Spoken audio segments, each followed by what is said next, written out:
Hello and welcome to another edition of Razorwire. Today we're having a spotlight on technology where we're having a chat with Hoxhunt, who have brought in one of their key people who will be introduced shortly to discuss the wonders of security culture throughout the 2000s and through to where it is today. We're going to look at the history, we're going to look at the current trends, and we're going to look at where we think things are going to be going in the near future and why it's important to maintain a good security culture at all levels in any organization. So without further ado, let me introduce you to my guest today.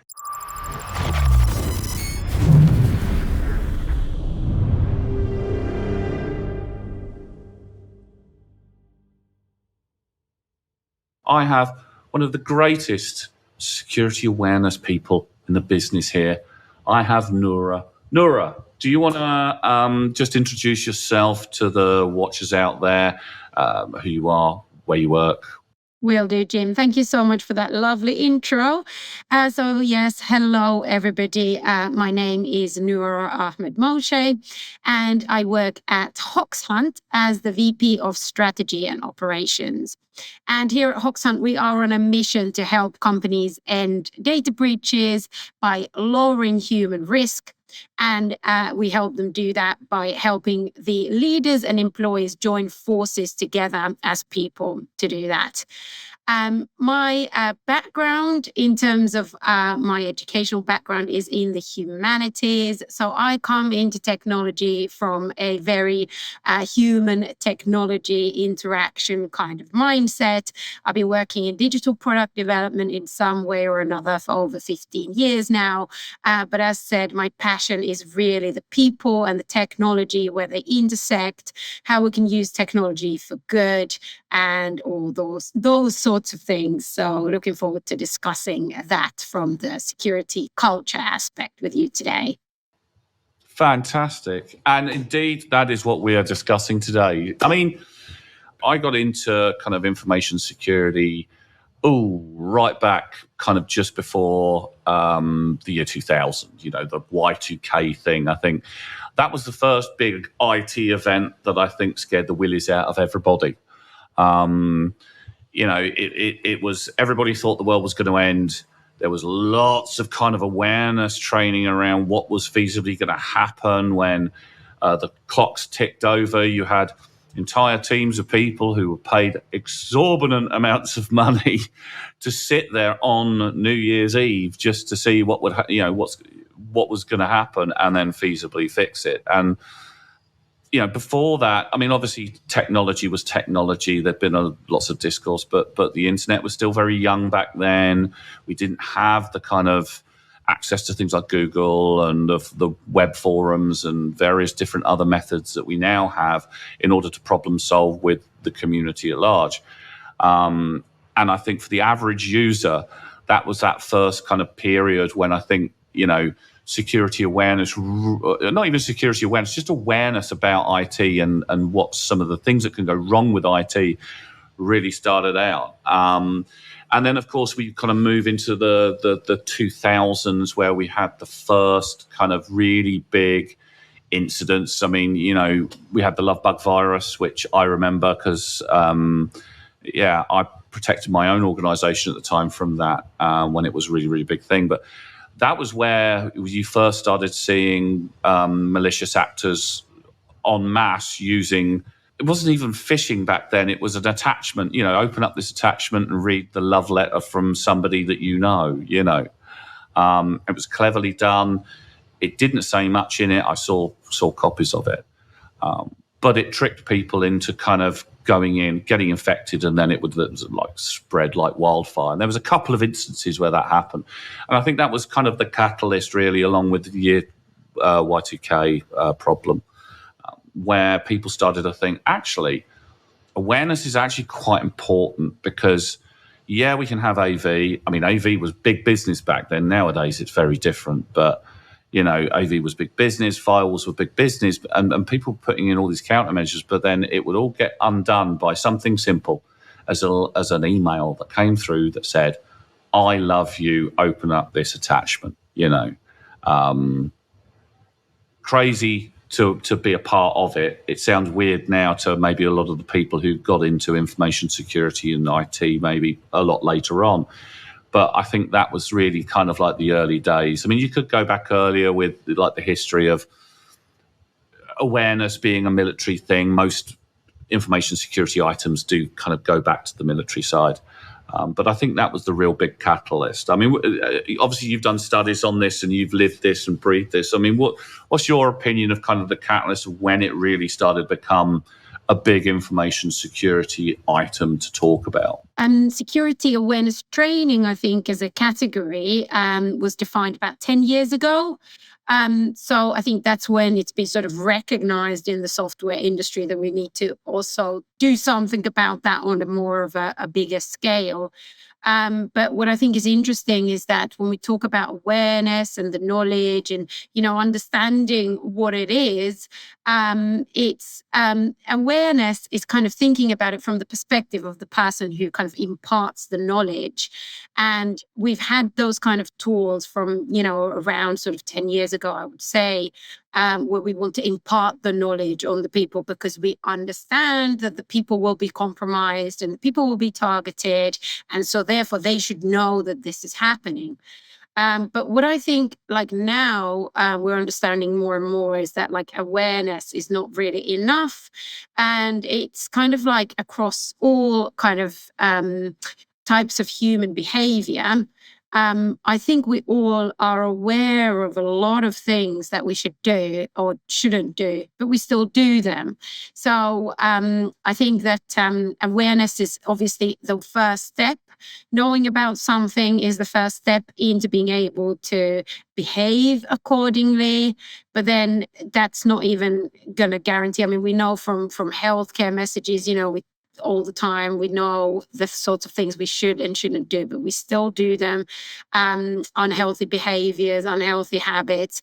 And I think it's exactly the same with security, is that we are now recognizing more and more that just telling people stuff and telling people these attacks exist is not enough to change their behavior and then ultimately change their attitudes.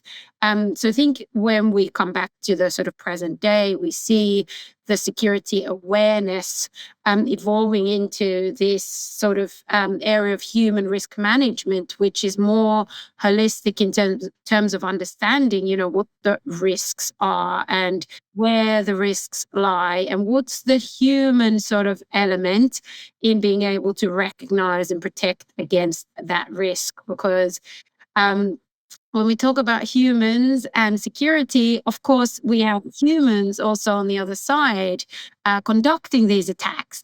So it's all very much psychological, and the attackers are building their techniques based on also how their knowledge is evolving of what works. And as such, I think it's been, of course, as you sort of trace it back to the history, a sort of kind of eternal kind of game of cat and mouse.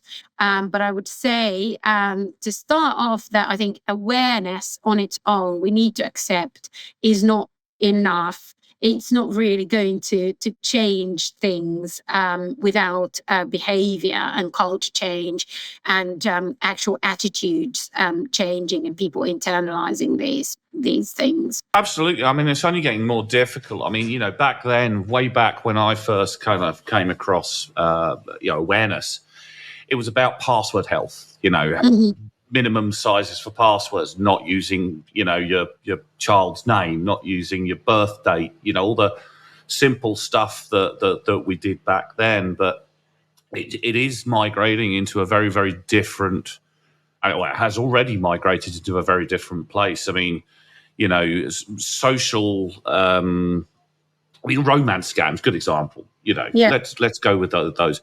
People are still doing them, and people, you see people in our industry saying, well, why are we being trained in things like, how to spot a fish, how to spot a romance scam, how to spot, that it's not the HMRC that are messaging you or sending you a text.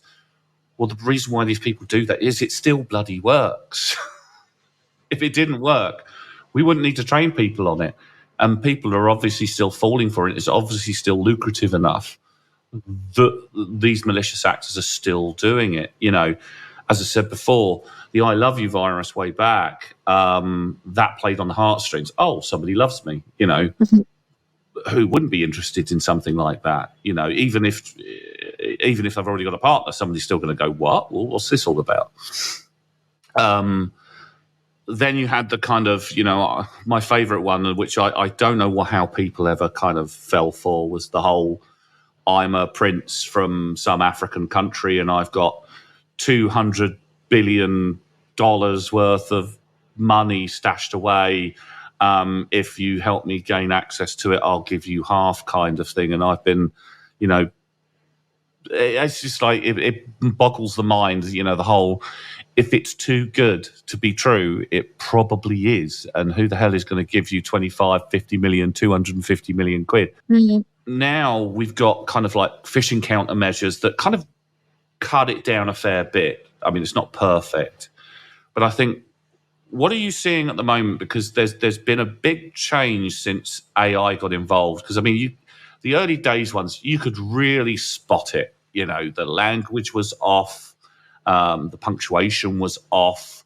It was, if you knew what you were looking for, and even if you half knew what you were looking for, like you'd done the awareness training, you could spot it and go, yeah, that's a load of crap. But now you've got people who are using AI to write it in the format of the language of the culture that they're targeting. So it is getting harder. One of the ones I saw recently was something simple like, the post office have tried to deliver your parcel. Click on this link. And I'm like, I haven't ordered anything from Royal Mail, but I had to think about it.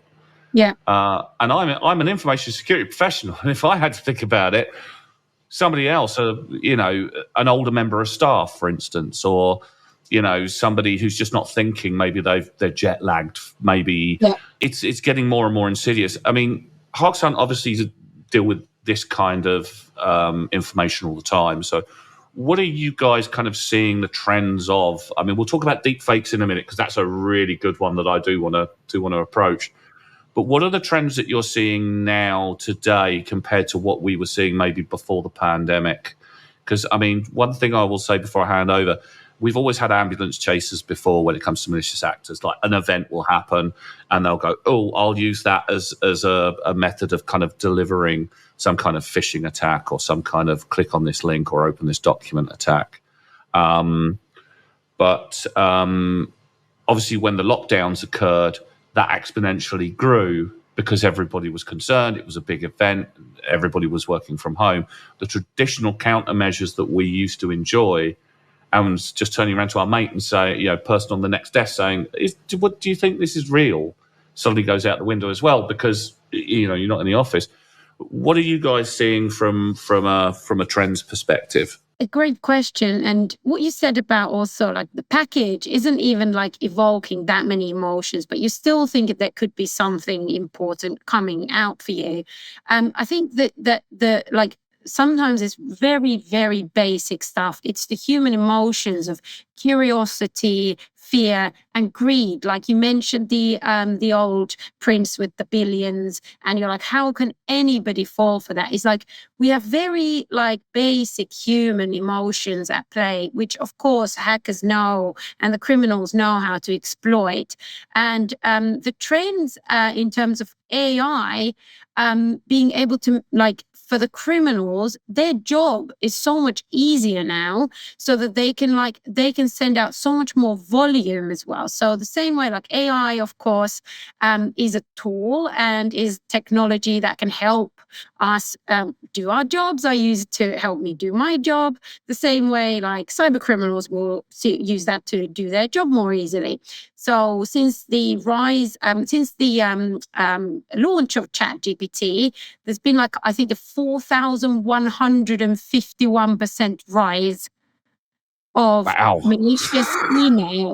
malicious emails floating around, because they can have, you can buy like ransomware as a service on the dark web. You can distribute it through this. So I think that is like, one of the most important trends that we need to be aware of, is that as we become more aware and we know about these attacks, perhaps, and we are seeing, obviously the security culture being taken more seriously in many organizations, but it is a numbers game. And, as long as you just get one person as a criminal, and that's normally how obviously the breaches start, is that I think the most conservative number that I'm using at the moment, because it's at least that, is that 68% of breaches start with a human element, and about 80 to 90% of those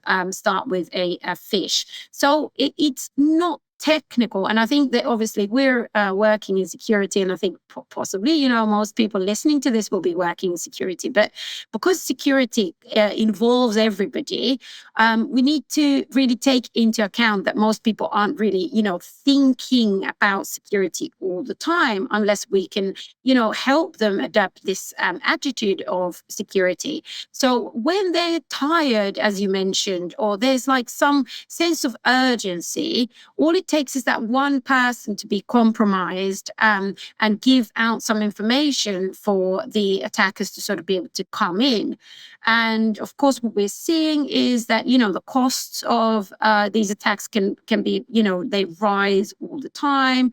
I think last year, the average cost of a breach was about 4.76, if I remember correctly, million US dollars. And of course, like when we're talking about averages, like some breaches that take down, operations can cost companies like hundreds of millions. So it's like, and it's a huge business for the criminals, and it's lucrative.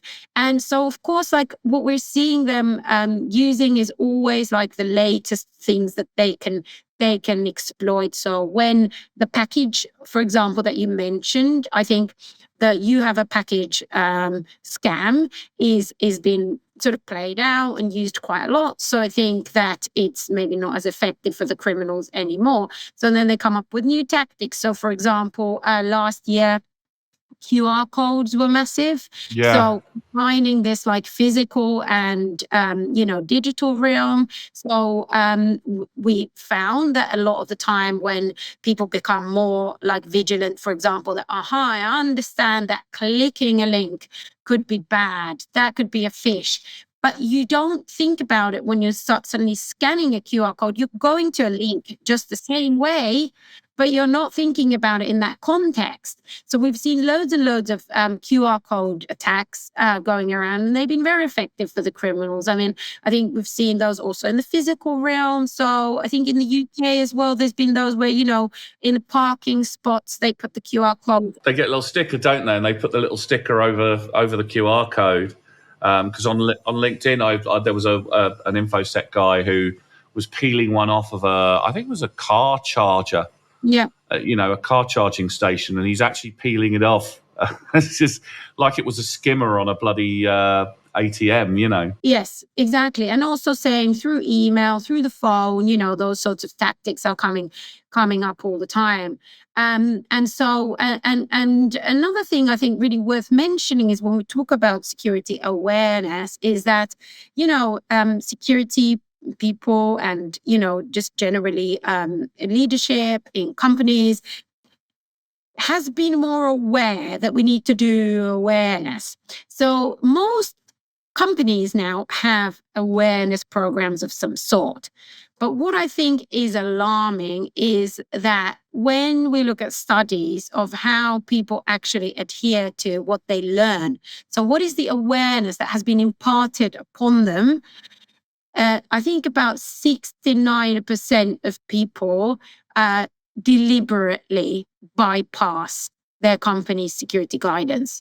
So like telling people, as I said, for example, we have education about non-smoking or eating healthy or exercising a number of times per week in, public health messaging, but just knowing, people know those things, but it doesn't mean that they act accordingly. And I think that for as long as we are are humans, and we have this psychology that we do have, those fears and greed, and those sorts of things that the attackers will play on it. And I think that's why I talk about culture so much, because culture is like, it's when something becomes more internalized. So when the kind of whole idea of vigilance and understanding, how to act in all sorts of situations. So you're not like what I mentioned, for example, about the QR codes versus clicking links, is that somebody could be like trained to understand now that, okay, if I need to click on a link, I need to first hover on it so I can see where it goes, because I've internalized that message. So I'm now in that sort of context where I'm thinking about security because I was trained to do this. But again, then the QR code might throw them off, because the brain is not sort of in that context anymore. Yeah. They're thinking, like, this isn't the thing I was trained.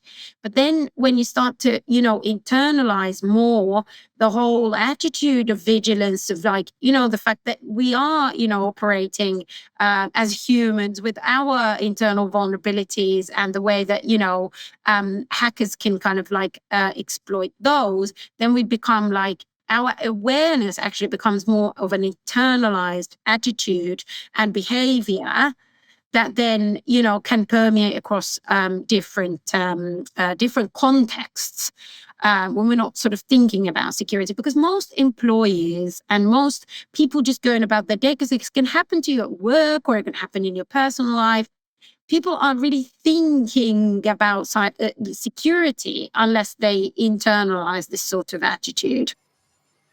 Absolutely, and I mean, it's an interesting area for me, because I mean, for years and years and years, I think security awareness was a little bit on the stagnant side.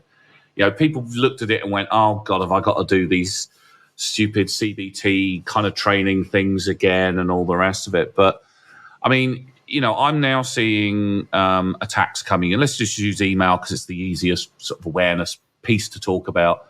And it still works very much for the criminals. I mean, I've seen kind of like supplier and distributors that have been compromised, and then phishing attacks have been sent out from their platform. And it's going to kind of like the whales, as they term it. It's called whaling because it's big target, where they're going to the finance office, and then people are going, "Oh, it's a link from a disty to the an invoice."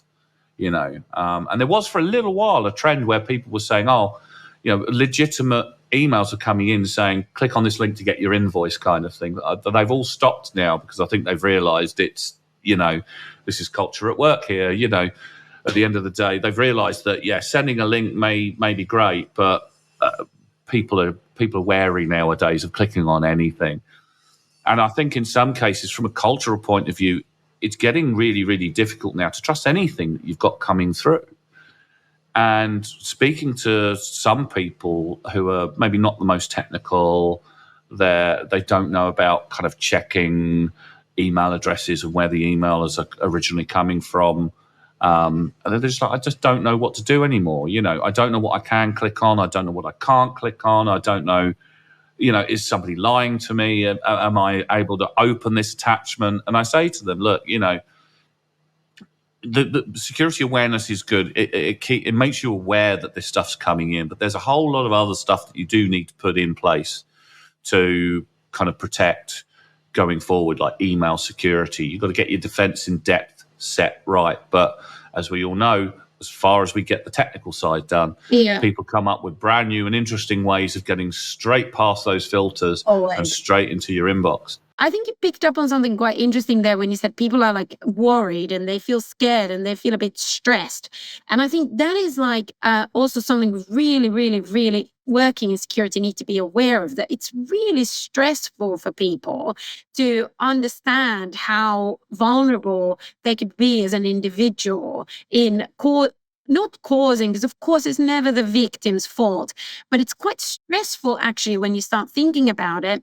And I think what that can also create is this kind of like almost like, I don't want to touch it, I don't want to report things, I don't want to open anything. And I think that is, of course, it's detrimental to business operations, but it's also detrimental to security.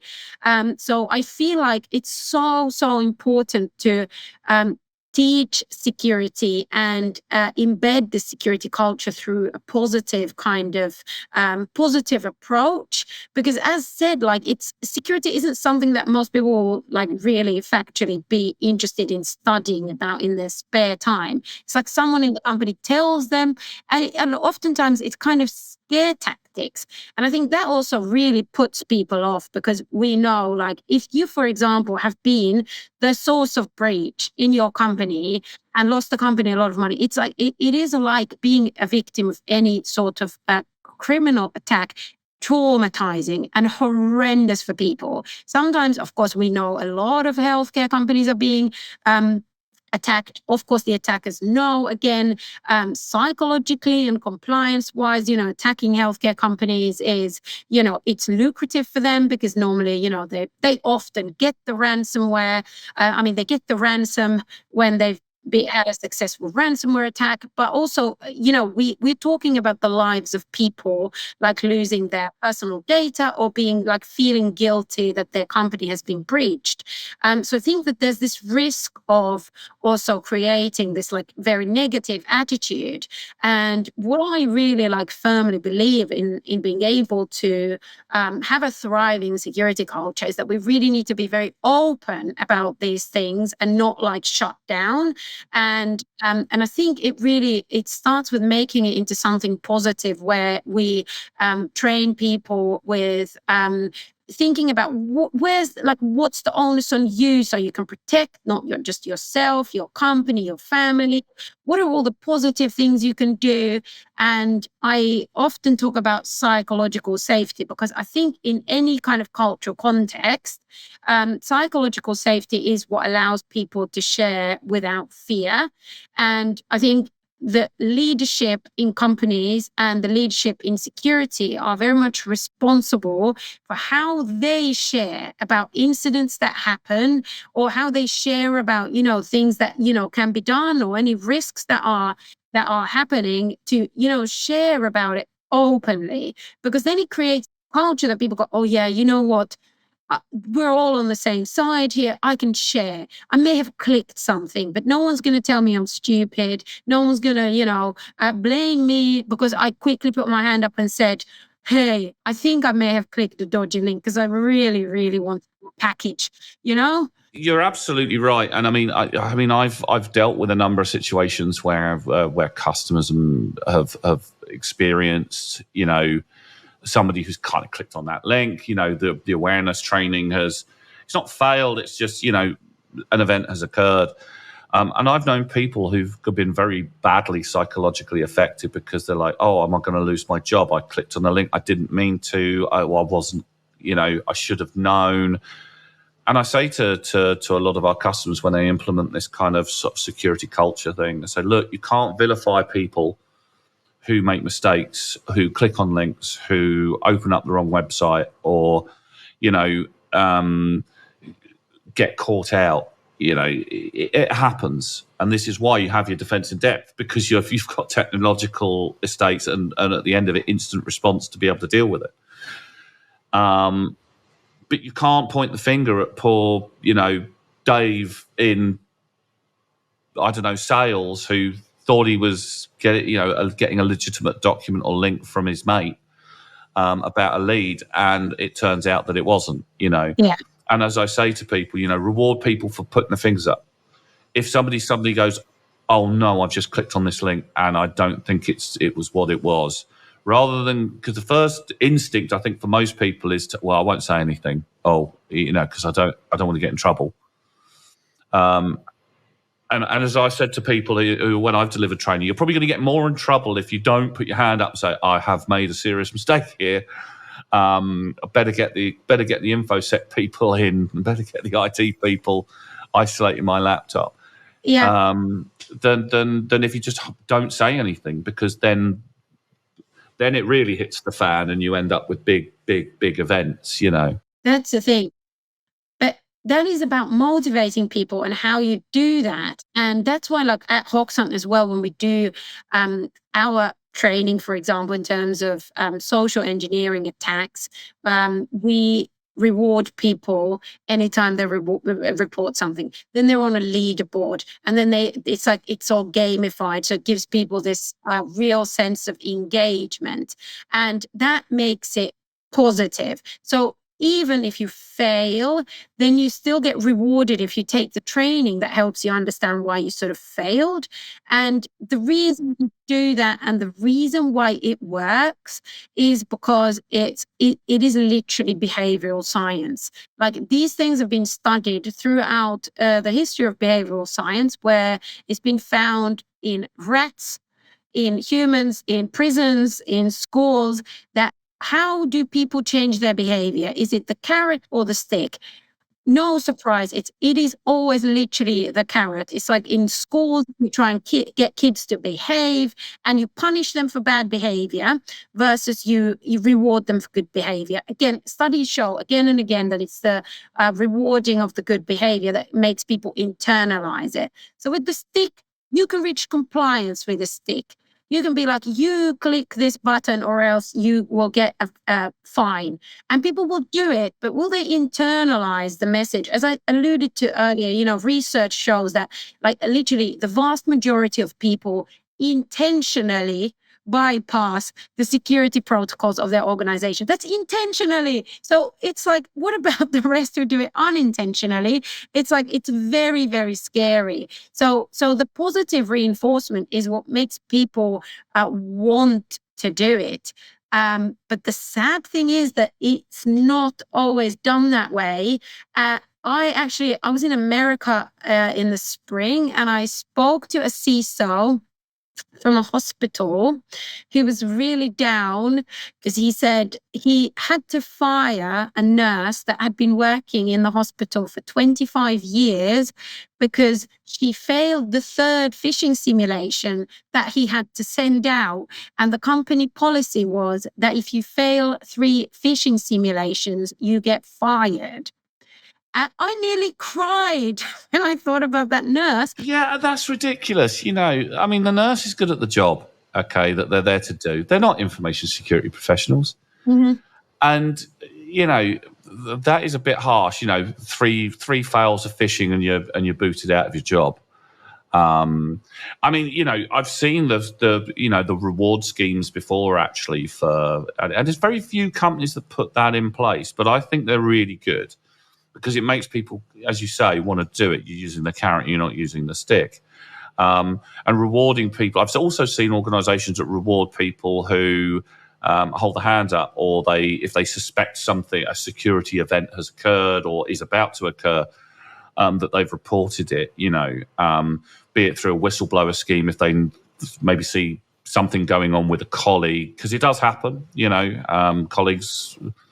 Not everybody is an honest individual. Let's look at it that way. But equally, if they made a mistake, and they get rewarded for it, they get rewarded maybe with a little bit of a bonus. Sometimes they get rewarded with, a piece of tech or a kit, or maybe it's just, it's a point system where if they've done their training, they've reported stuff that they consider to be potentially issues. And then they get to select something at the end of it, a new watch strap or whatever. But then I also see this is the awkward thing about this kind of stuff, because if you do have a reward system, some people just report things to get the points, to get the stuff, which is equally something you don't want, because then you're investigating reports that aren't actually ending up being legit, and you're wasting your time. It's a knife edge, because you've got the training, which I know that you guys have got some extensive kind of courses on. You can do the kind of like, the notices.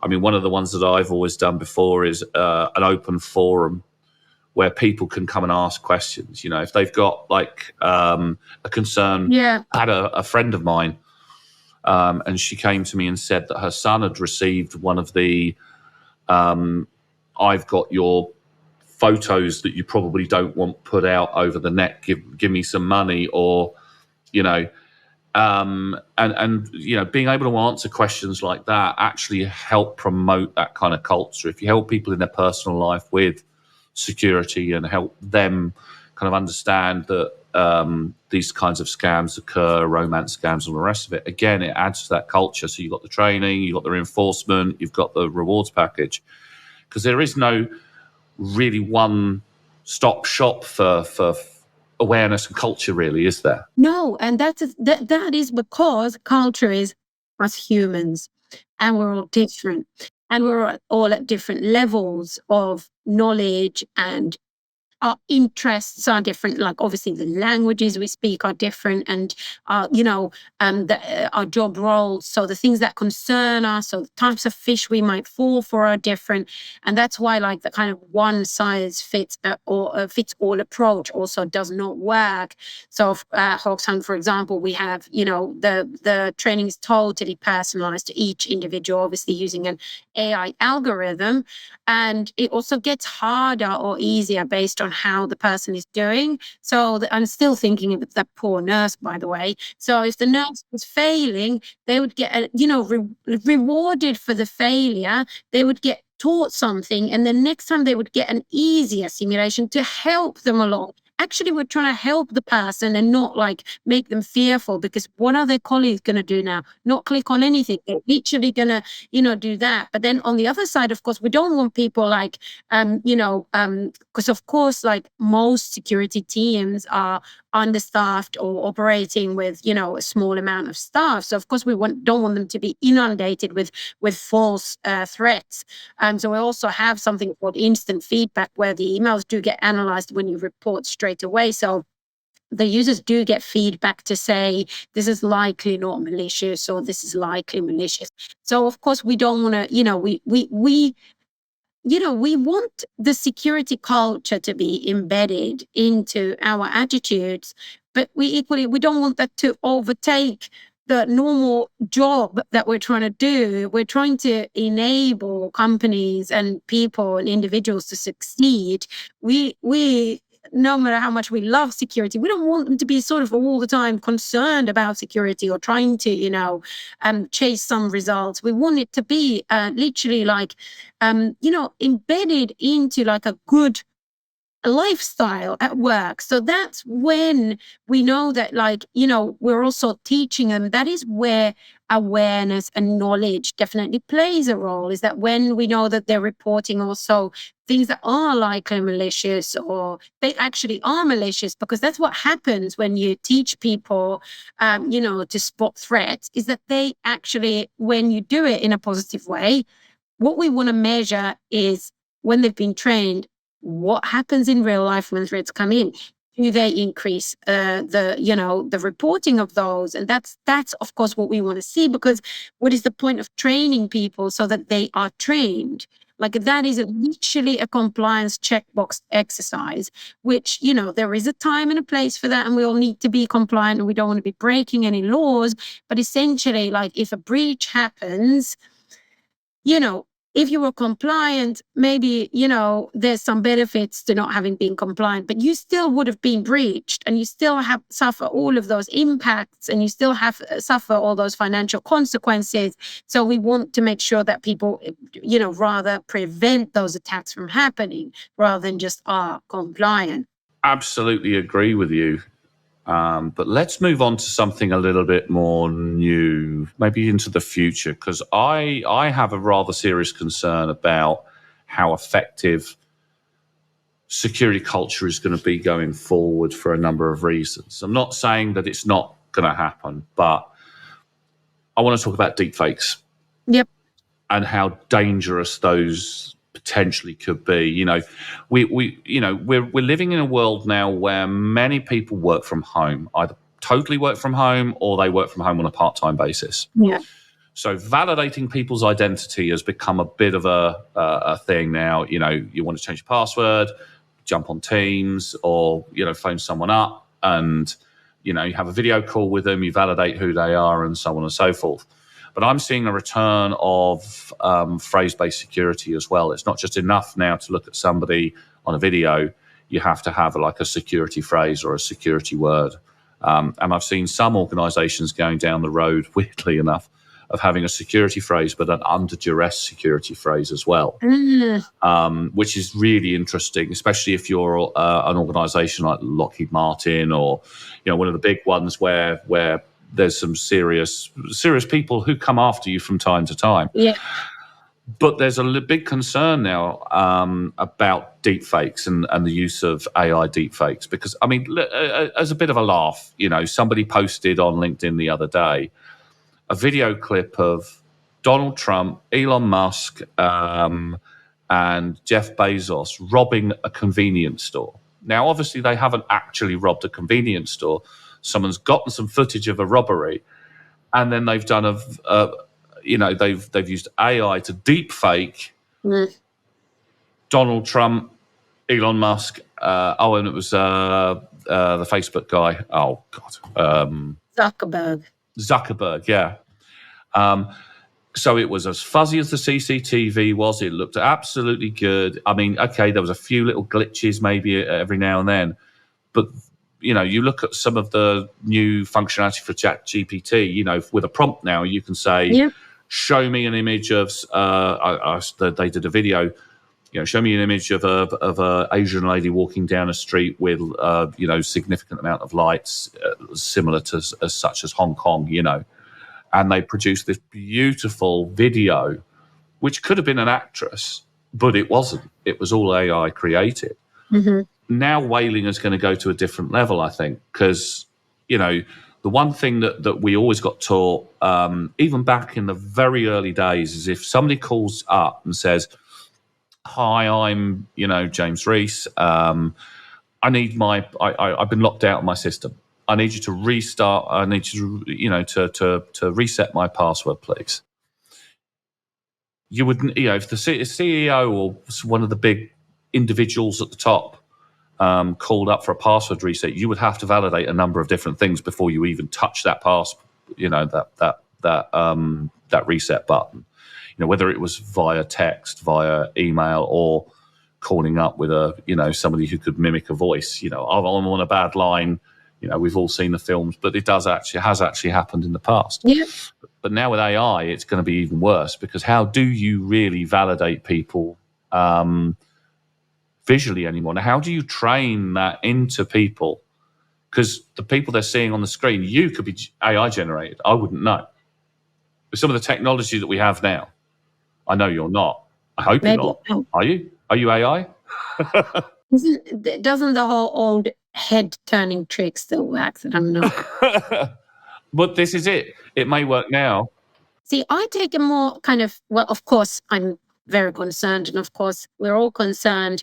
And at Hoxhunt, we're trading on deepfakes now, and we just launched a deepfake training where I listened to it, and it was basically we did a deepfake of our CTO's voice. I worked with him very closely. I've been working with him, know him very well, and I couldn't tell the voice apart at all. I was like, I just give up. I have no idea which one is the real him. And so, of course, we need to make sure that we keep training people on those things. But as I said in the beginning, my approach to how we as humans really evolve is kind of philosophical in terms of our interaction with technology and how it shapes the world around us. It shapes the human experience. It shapes our collective experience, generation to generation. I mean, my daughter can say to AI image generator, "I want a picture of a 7-year-old girl wall climbing with Spider-Man," and she'll get that, and she can put a picture of herself with Spider-Man wall climbing on her wall. When I was at cutting out pictures from magazines. I get what I get. Didn't even have a printer at that time. point is that the technology is constantly evolving and it's never going to stop. It's like that is literally the evolution of humans, is how we evolve together with technology. And the criminals are also just humans. So of course they're thinking, oh, great new technology that I can use, while we're thinking, oh no, terrible new technology being used against us. So we have no choice other than just keep on top of it. And we have no choice other than just like, from a very like deep kind of systems thinking approach, think how we can actually embed this culture of security, this attitude, this internalized vigilance. Because like by the time we've taught people about, as you rightly said, how to spot a deep fake and how to know, and how to then validate and maybe call the person, maybe before we even learn about it, the criminals will come up with a new thing where, then the number you call to validate, they've also hijacked that one, and then they'll reply, and they're doing all those sorts of things already. So yes, of course, we're seeing all of this happening. We're training people. We're constantly on top of. We analyze millions of threats all the time, so we know what's out there, and we're responding to it. And I think that's really like that is all we can do. And I always try and be very optimistic when it comes to, the developments in technology. I know people can, you can have a very pessimistic view or optimistic or something in the middle, but it is like, again, boils down to the human. We are not, and I believe we're far away from like removing the human from the loop in, most things. Of course, technology, since we, invented the axe or whatever, we've been using technology to make our jobs easier, and that's never going to stop. But we just need to keep on top of it, and we just need to keep making sure that the internalized vigilance and the attitude is there, and it's there in a kind of positive way and not a sort of scaremongering way. Because again, like if you're constantly sitting there, for example, if you work remotely and, there's no such thing anymore as like, there's now talk about return to office and all those sorts of things. Like most companies are global. So it doesn't matter if you're sitting, I'm here in the office, you're in your office, but we're not in the same location. We're never going to go to a business world where people can just meet face to face, So it's just a fact of life, but we don't want people to be so scared that they don't do their jobs. And then the business suffers that way, or they're, personally they suffer that way.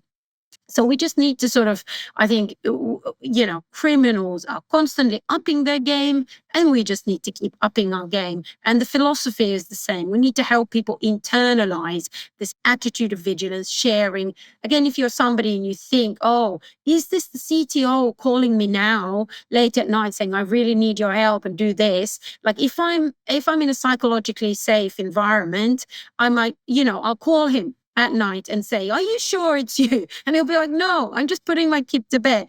Whereas like, if I feel like, oh no, he must think it's, I don't feel like we have this culture where I can share openly about my concerns, because he might be like, no, why are you calling me? Just do the thing I say.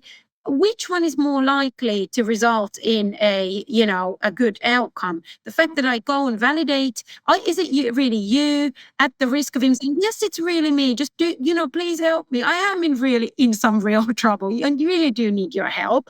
Or me going and transferring, we hear these stories now all the time of some poor finance, controller transferring millions because the CFO called, Yeah, I mean, I've been in situations where I've seen instances where the person was actually within eyesight of the individual who got the email and did the transfer based off of the email and didn't even validate with the person who was literally 20 feet away from them, not even 20 feet. It's crazy. I think it's an interesting part of security. I mean, we're into the kind of like final moments now. I think one of the things that I'm very interested in, and I know that you guys are quite a big advocate of, and maybe we'll come back and have another discussion about this, because I think it's a much larger discussion. I might invite a few other people in on this one, is getting trends on internal kind of internal trends for staff. Who's doing well with the training, who's not doing well. Do we need to up some other security countermeasures to compensate for the fact that they just don't seem to be able to grasp something? Rather than firing the 25-year experienced nurse, why don't we just up the security a little bit around what they're doing, and then try again with the training, try a different tactic, that kind of thing. I know psychometrics is also coming in now, where you'll have a number of different training solutions or training programs, but depending upon the psychological profile of the individual or the group or whatever, you'll change for different training programs depending upon that kind of psychological element. But I think one of the things I really want to explore is the fact that trends on internal staff, who logs on when, who has a tendency to work at what times, who's done the training in good time, who's been resistant to the training, who have we had to organise, mention it 3 times to. It shows us trends over who is high risk factors within the organisation and who isn't. And it sounds very invasive, but I think that's kind of where we're going now. And I think that's something that we need to do. And we need to build into the culture. Look, we're not doing this to catch you out and to fire you or to cause issue to you. We're doing it because we genuinely want to protect the environment. Look at me. I'm a whale for my company. There's been over nearly 500 videos of me doing this podcast. So if somebody wants to take a sample of my voice and then use that to call up somebody at my organisation, they could feasibly do that. Don't do that out there, by the way, if anybody of you is listening to this, because they've got other measures that they need to validate first before any request vocally comes from me. But I'd like to kind of look into that maybe on another podcast. But Noora, you have been absolutely fantastic. It's great to hear what Hoxhunt are seeing, what they're doing, how they're dealing with these current trends, and how they're kind of moving forward with the times, whereas maybe other organizations, they just rely on that training course and they don't kind of look at anything else, really. I know that you guys are pretty forward thinking in that. So thank you ever so much, Noora. It's been an absolute pleasure. Thank you, Jim. It's been so nice chatting to you. And I look forward to having another chat soon. Oh, we will do. We will do. And thank you for listening or even watching the latest edition of Razorwire. It's always good to get feedback. Please feel free to reach out to us. You can reach out to us via LinkedIn or through our website, www.razorthorn.com. If you feel that there's something that we should cover maybe a little bit more in depth, a new topic or something of interest to you or the community at large. We'll even do interviews. If you've got any recommendations or you want us to interview people, we'll reach out to those individuals and see if we can get them on camera so we can ask them the important questions about InfoSec. So it'd be great to see what your feedback is. In addition, I do have a book recently come out, the Cyber Sentinels Handbook, a primer for information security professionals. Now, this book is very much geared up towards professionals at all levels of their career, be they starters, be they newcomers, be they people who've been in it for a little while and maybe looking for a little bit more direction, albeit the older ones looking to maybe reground themselves in some of the more important aspects of the trade that maybe they've forgotten over time. I've had lots of good feedback from a lot of different readers of lots of different levels, so please feel free to get yourselves a copy. We've got the e-copy, we've also got the paperback copy, and if you don't want to spend any money, you can go on Kindle Unlimited and read the book for free there as well. So thank you ever so much again. Look after yourselves, and we'll be seeing you again soon.